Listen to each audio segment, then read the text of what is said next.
America ने Iran के एक मालवाहक जहाज को अपने कब्जे में ले लिया है। राष्ट्रपति ट्रंप के मुताबिक टासला नामक यह जहाज हॉर्मुज स्ट्रेट को पार करने की कोशिश कर रहा था। इसे अमेरिकी डेस्ट्रॉयर यूएसएस स्प्राउंस ने रोक दिया है, जहां जहाज ने चेतावनियों को नजरअंदाज किया, जिसके बाद अमेरिकी मशीन ने उसे रोक लिया। सोशल मीडिया पर भी इस वक्त अमेरिका के लुइसियाना राज्य के शेवेपोर्ट शहर में एक शख्स ने 8 बच्चों की गोली मारकर हत्या कर दी, जहां पुलिस के मुताबिक इनमें से 7 उनके ही बच्चे थे। और अमेरिका में इस साल का सबसे बड़ी मास शूटिंग की घटना मानी जा रही है। पुलिस ने बताया कि 7 बच्चों को घर के अंदर गोली मारी गई, जबकि एक बच्चे को छत पर गोली लगी। हॉर्मुज स्ट्रेट से कच्चा तेल और गैस लेकर भारत आ रहे 2 जहाजों पर ईरान ने शनिवार दोपहर गोलीबारी कर दी। जहां बता दें कि भारत आ रहे 14 जहाजों को हॉर्मुज स्ट्रेट पार करने से ईरान के रिवॉल्यूशनरी गार्ड ने रोक दिया। फायरिंग के बाद 13 जहाज फारस की गाड़ी में अलग अलग जगहों पर वापस लौट आए। समुद्र में दुनिया के सबसे ताकतवर जंगी जहाजों में शामिल अमेरिका का विशाल aircraft carrier USS George HW Bush सीधा रास्ता छोड़कर लंबा चक्कर लगा रहा है और यह जहाज अब 1.5 गुना ज्यादा दूरी तय करते हुए अफ्रीका का पूरा चक्कर लगाकर ईरान के करीब पहुंच रहा है। रिपोर्ट्स के मुताबिक रेड सी का रास्ता हूती 12 साल की सैन्य मौजूदगी के बाद अमेरिका ने सीरिया से अपने सभी सैनिक निकाल लिए हैं और सैन्य ठिकाने खाली कर दिए हैं, जहां अप्रैल 2026 में इसाका के कसराक एयरबेस में जहां आखिरी अमेरिकी काफिला निकल गया और इसके बाद सीरियाई सरकार ने सभी बेस अपने कब्जे में ले लिया। अमेरिका ने नेपाल में भ्रष्टाचार के खिलाफ अब तक की सबसे बड़ी कार्रवाई शुरू हो गई है, जहां प्रधानमंत्री बालिन शाह की सरकार ने 5 सदस्यीय न्यायिक पैनल बनाया है, जो 2006 से लेकर 2025-26 तक सार्वजनिक पदों पर रह रहे लोगों की संपत्ति की जांच करेगा। जांच के दायरे में 2005-2006 के बाद सभी 7 प्रधानमंत्रियों को भी इसमें शामिल किया गया। अलीगढ़ के मलखान सिंह जिला अस्पताल में इमरजेंसी में उस समय अफरा तफरी मच गई जब पुलिस कस्टडी में लाई गई एक महिला ने जमकर हंगामा कर दिया। करीब 1 घंटे तक चले इस हाई वोल्टेज ड्रामे में अस्पताल परिसर में लोगों की भीड़ जुट गई और पुलिस उससे मेडिकल जांच के लिए जिला अस्पताल ले आई है, जहां इमरजेंसी में महिला ने अचानक से हंगामा शुरू कर दिया। अमेठी में तेज रफ्तार का कहर एक बार फिर से देखने को मिला, जहां कमरौली थाना क्षेत्र के नेशनल हाईवे पर गड़ा के पास तेज रफ्तार बाइक अनियंत्रित होकर डिवाइडर से टकरा गई। हादसा इतना भीषण था कि एक युवक की मौके पर ही मौत हो गई, जबकि दूसरा गंभीर रूप से घायल हो गया है और उसकी लगातार अस्पताल में जांच जारी है।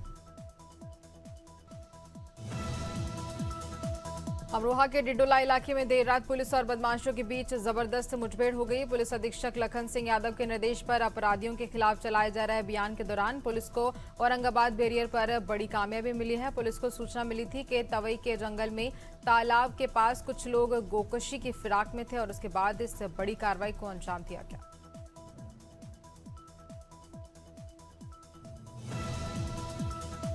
बलिया लोकसभा से सपा सांसद सनातन पांडे ने महिला आरक्षण बिल और सीएम योगी आदित्यनाथ के बयान को लेकर जोरदार हमला बोला। रविवार को पीडब्ल्यूडी डाक बंगले में मीडिया से बातचीत के दौरान उन्होंने सरकार की नीतियों और मंशा पर गंभीर सवाल भी खड़े कर दिए हैं।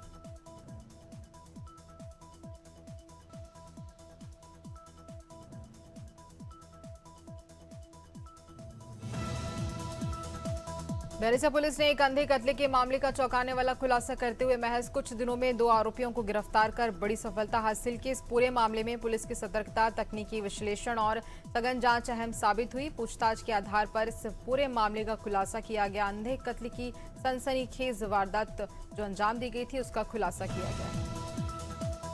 ब्राह्मण परिषद एवं परशुराम सेना के तत्वाधान में रविवार को भगवान विष्णु के 6ठे अवतार भगवान परशुराम का जन्मोत्सव पूरी धार्मिक आस्था एवं उत्साह के साथ मनाया गया।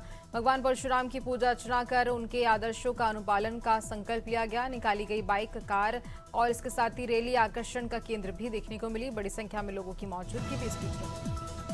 यूपी के फतेहपुर जिले में आर्यन यादव चाय वाले के मामले को लेकर प्रदेश की सियासत गर्मा गई है। वहीं पूर्व मुख्यमंत्री अखिलेश यादव द्वारा लखनऊ में की गई प्रेस कॉन्फ्रेंस के बाद अब बयानबाजी का दौर चालू हो गया है। उन्होंने धुन्नी सिंह को कछुआ तस्करी और साथ ही मोरंग माफिया और शराब माफिया से जुड़ा हुआ बताया है। उसके बाद परशुराम जन्मोत्सव एवं अक्षय तृतीया के अवसर पर ब्राह्मण समाज डोंगरगढ़ के द्वारा भव्य बाइक रैली का आयोजन किया गया, जहां बाइक रैली की शुरुआत केदारबाड़ी स्थित बता दें कि विप्र भवन से हुई है, जो नगर भ्रमण कर पुनः वहीं समाप्त की गई, जिसके बाद समाज के लोगों ने भगवान परशुराम जी की पूजन अर्चन कर आरती भी की।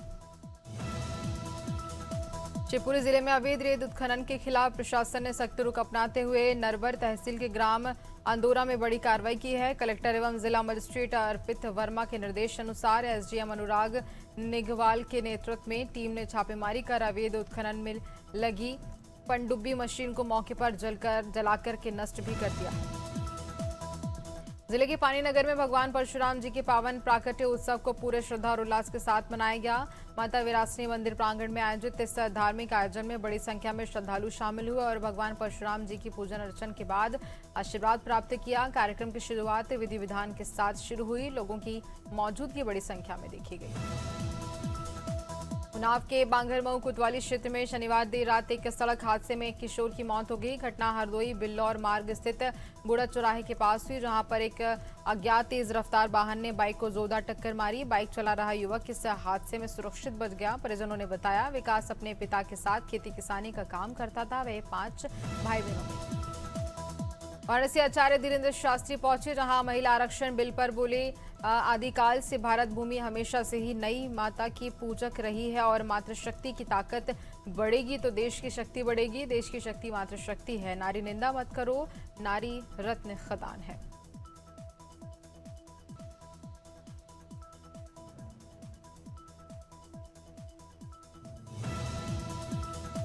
वृंदावन में महिला श्रद्धालुओं द्वारा स्थानीय युवक की पिटाई करने का एक वीडियो सोशल मीडिया पर जमकर वायरल हो रहा है। बता दें कि रविवार शाम का ये वीडियो बताया जा रहा है, जहां पर वीडियो में करीब आधा दर्जन महिला श्रद्धालु एक युवक को पीटती हुई नजर आ रही हैं। सूचना पाकर पहुंची पुलिस ने मौके से कई लोगों को हिरासत में भी ले लिया है और लोगों की संख्या इस बीच देखी जा रही है।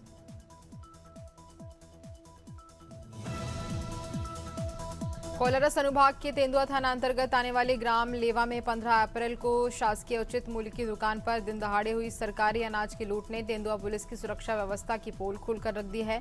सबसे शर्मनाक विषय यह है कि घटना को 5 दिन बीत जाने के बाद भी तेंदुआ थाना पुलिस ने मामले को जांच की आड़ में दबा कर रखा और इसके बाद कोई भी कार्रवाई नहीं की गई। रिसौली कोतवाली क्षेत्र के मलखानपुर गांव में एक दिल दहला देने वाली घटना सामने आई, जहां पर पत्नी से विवाद के बाद एक पिता ने अपने ही 6 माह के मासूम बेटे राघव को छत से नीचे फेंक दिया। छत से गिरने के बाद मासूम राघव की मौके पर ही दर्दनाक मौत हो गई, जिससे पूरे इलाके में सनसनी भी फैल गई है और इलाके में हड़कंप भी मच गया है। लखनऊ में भीषण गर्मी के बीच लगातार लग रही आग को देखते हुए फायर ब्रिगेड विभाग ने आग बुझाने के गुण सिखाए। बता दें कि अग्नि सुरक्षा सप्ताह के अंतर्गत निजी होटल के कर्मचारियों को अग्नि सुरक्षा के संबंध में सामान्य जानकारी दी गई। उपकरणों को चलाकर भी दिखाया गया, जहां हाइड्रेट से पानी लेकर आग बुझाने की विधि विधान से जानकारी भी दी गई। जनपद के जायज थाना क्षेत्र अंतर्गत मोहना ग्राम सभा के भीरा गांव में एक दलित युवक की संदिग्ध मौत के बाद बवाल थमने का नाम नहीं ले रहा है। परिजनों ने शव रखकर हंगामा किया और पुलिस प्रशासन पर गंभीर आरोप लगाए, लेकिन पुलिस उनकी शिकायत पर एफआईआर दर्ज करने से इनकार कर रही है।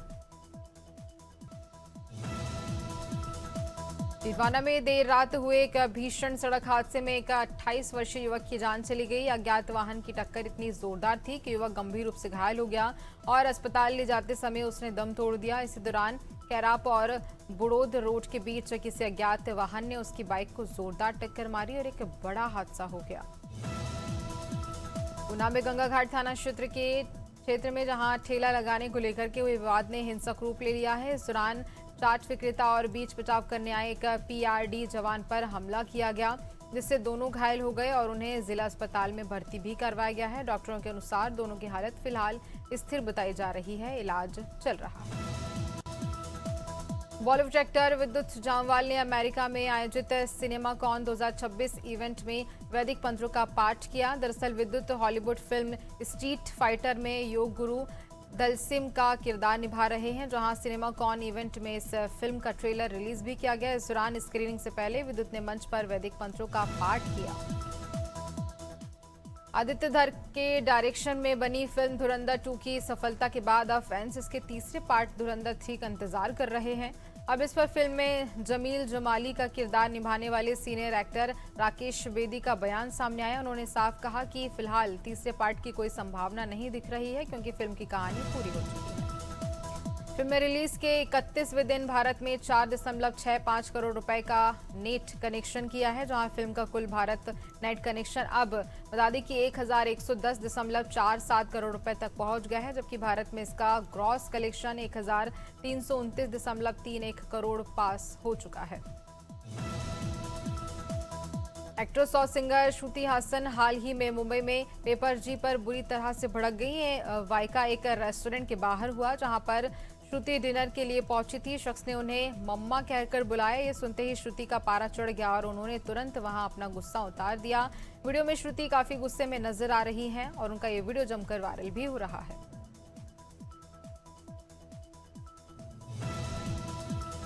चंडीगढ़ के महाराजा यादविंदर सिंह ने स्टेडियम में रविवार को पंजाब किंग्स और लखनऊ सुपर जॉइंट्स के बीच खेले गए आईपीएल मुकाबले को देखते हुए एक्ट्रेस सोनम बाजवा को पंजाबी सिंगर जी खान भी पहुंचे और इस दौरान दोनों की मुलाकात हुई, जिसका एक वीडियो भी सोशल मीडिया पर वायरल हो रहा है। वीडियो में दोनों आपस में बात कर रहे हैं और एक दूसरे से शिकायत भी करते नजर आ रहे हैं। भारतीय महिला टीम को साउथ अफ्रीका के खिलाफ 5 मैचों की टी20 सीरीज के दूसरे मुकाबले में 8 विकेट से हार का सामना करना पड़ा, जहां डरबन में खेले गए इस मुकाबले में शेफाली वर्मा के अर्धशतक के बावजूद मिडिल और लोअर ऑर्डर के फ्लॉप प्रदर्शन के कारण टीम इंडिया बड़ा स्कोर बनाने में नाकाम रही। साउथ अफ्रीका ने 148। आईपीएल के 19वें सीजन का 30वां मैच गुजरात और टाइटंस के बीच मुंबई इंडियंस के बीच खेला जाएगा और यह मैच अहमदाबाद के नरेंद्र मोदी स्टेडियम में शाम 7:30 बजे होगा। शाम 7 बजे मैच का टॉस होगा और इस मुकाबले में गुजरात के पास लगातार चौथी जीत का मौका होगा, जबकि मुंबई की टीम हार का सिलसिला तोड़ना चाहेगी। आईपीएल के 29वें मैच में पंजाब किंग्स ने लखनऊ सुपर जॉइंट्स को हरा दिया है, जहां पर मुल्लापुर में पीबीकेएस ने 19वें सीजन का बेस्ट स्कोर बनाया। एलएसडी ने ओपनिंग कॉम्बिनेशन बदला और वहीं एडन मार्करन में 100 ओवर में 32 रन खर्च भी कर दिए। उनके ओवर में प्रियांश आर्या और ऊपर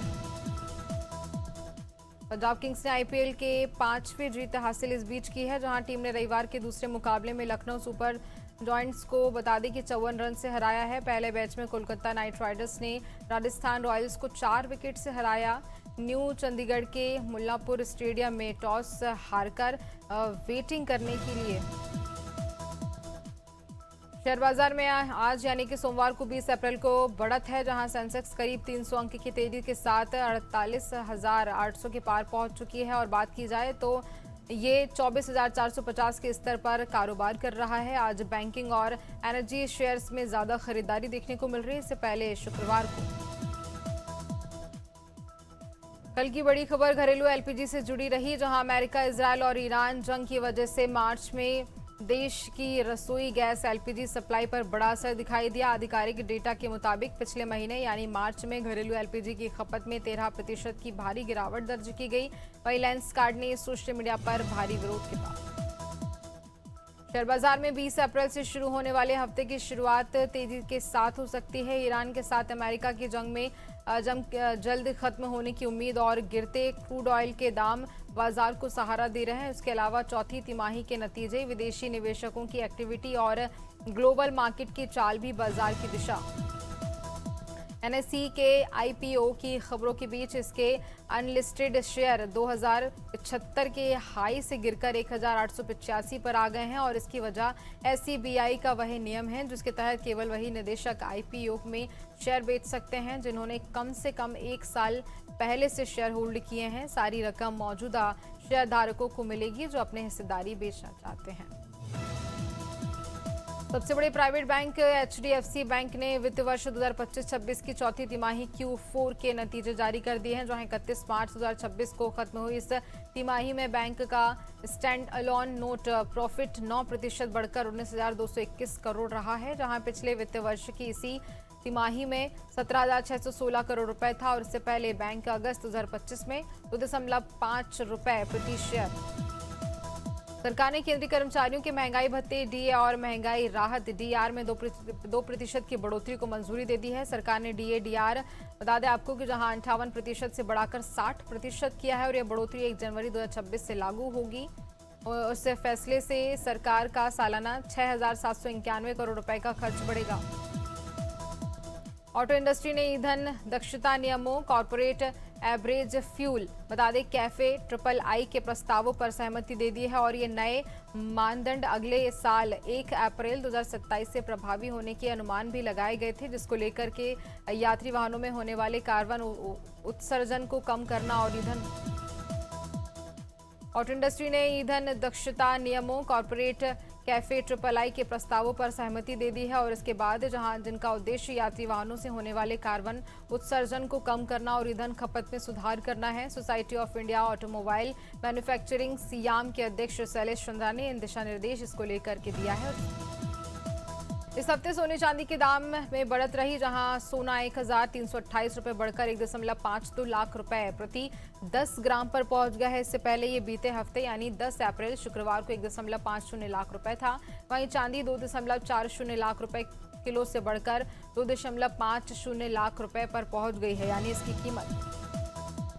गौतम अडानी से जुड़ी खबर, जहां अडानी ग्रुप के चेयरमैन गौतम अडानी एशिया के सबसे अमीर व्यक्ति बन चुके हैं। ब्लूमबर्ग मिलियनियर्स के बता दें कि इंडेक्स में उनकी नेटवर्थ 92.6 अरब डॉलर यानी कि करीब 8.59 लाख करोड़ रुपए हो गई है। और वहीं ईरान के हॉर्मुज रूट को कमर्शियल जहाजों के लिए पूरी तरह। मध्य प्रदेश में अप्रैल की शुरुआत में ही गर्मी ने अपने तीखे तेवर दिखाने शुरू कर दिए थे और हालात ऐसे हो गए हैं कि प्रदेश के 20 से ज्यादा जिलों में तापमान 40 डिग्री सेल्सियस के पार पहुंच चुका है। तेज धूप और लू के थपेड़ों ने आम जनजीवन को बेहाल कर दिया है। लगातार बढ़ती गर्मी को देखते हुए ग्वालियर और नर्मदापुरम जैसे जिलों में स्कूलों के समय में। छत्तीसगढ़ में भीषण गर्मी का दौर जारी है। रायपुर सहित कई जिलों में तापमान 41 डिग्री सेल्सियस से बढ़कर के 45 डिग्री सेल्सियस तक पहुंच गया है, जिससे हीट वेव की स्थिति बनी हुई है। हालांकि बस्तर जैसे कुछ इलाकों में अचानक मौसम बदलने से तेज आंधी और ओले के साथ बारिश होने की भी खबर सामने आई, जहां गर्मी का प्रकोप देखा जा रहा है प्रदेश के कई हिस्सों में।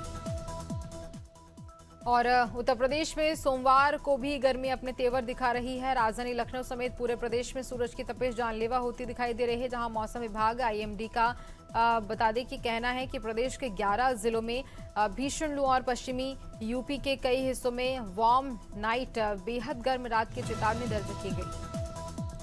उत्तराखंड में कुदरत के दो अलग अलग रंग देखने को मिल रहे हैं। एक तरफ बद्रीनाथ धाम में नर नारायण और नीलकंठ पर्वतों पर हुई ताजा बर्फबारी ने कड़ाके की ठंड बढ़ा दी है, तो दूसरी तरफ देहरादून से लेकर हरिद्वार तक मैदान सूरज की तपिश जल रहे हैं। बद्री विशाल के कपाट खुलने से ठीक पहले पहाड़ों पर बदलता ये मिजाज प्रशासन के लिए बड़ी चुनौती बन गया है। एक सप्ताह तक मौसम साफ रहेगा और आने वाले दिनों में गर्मी अपने तीखे तेवर दिखाएगी। मौसम विशेषज्ञ डॉक्टर चंद्रमोहन ने बताया कि शनिवार रात एक कमजोर श्रेणी का पश्चिमी विक्षोभ सक्रिय हुआ। इसके असर से रविवार को कहीं कहीं आंशिक रूप से बादल छाए रहे और शाम को पंचकुला व यमुनानगर आदि में बूंदाबांदी भी हुई। ज्यादातर जगहों पर मौसम साफ रहा और लोगों को चिलचिलाती धूप का सामना भी इस बीच करना पड़ा। और बात की जाए जहां राजस्थान की, तो दिन का तापमान 30 डिग्री सेल्सियस दर्ज किया गया है, जबकि अधिकतम 39 डिग्री और न्यूनतम 27 डिग्री के आसपास रहने का अनुमान है। वहीं आसमान में बादल छाए रहने की भी संभावना है। हालांकि अगले 2 दिनों में तापमान में कोई खास बदलाव नहीं होने की संभावना है, लेकिन आगामी 5 दिनों में राज्य के कई हिस्सों में हीट वेव की स्थिति बनने जा रही है। विशेष रूप से अलवर, भरतपुर, डीग, धौलपुर, झुंझुनू,